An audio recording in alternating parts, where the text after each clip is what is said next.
കൊല്ലുവാനായി തടാകത്തിലെ ജലത്തിൽ വിഷം കലർത്തുകയും തടാകത്തിലൊരു മുതലയെ ഒളിപ്പിക്കുകയും ചെയ്തു. ഹനുമാൻ തടാകത്തിലിറങ്ങിയതും മുതല അദ്ദേഹത്തെ ആക്രമിക്കാനും വിഴുങ്ങുവാനും ശ്രമിച്ചു. എന്നാൽ മഹാബലവാനായ ഹനുമാൻ ആ മുതലയെ നിഷ്പ്രയാസം വധിച്ചു. ചത്തുപോയ മുതലയുടെ ശരീരത്തിൽ നിന്ന് ധ്യാനമാലിനി എന്ന സുന്ദരിയായ അപ്സരസ് പുറത്തുവന്നു.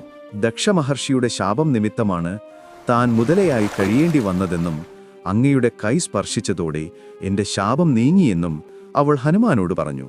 കൂടാതെ താൻ കണ്ടുമുട്ടിയ സന്യാസി യഥാർത്ഥത്തിൽ രാവണന്റെ മാതുലനായ കാലനേമി എന്ന രാക്ഷസനാണെന്നും ലക്ഷ്മണൻ മരിക്കുന്നതുവരെ സമയം വൈകിക്കാനാണ് അവൻ ശ്രമിക്കുന്നതെന്നും അവൾ ഹനുമാനെ അറിയിച്ചു.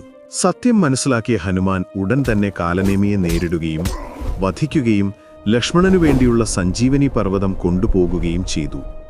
ജയ് ശ്രീ ഹനുമാൻ.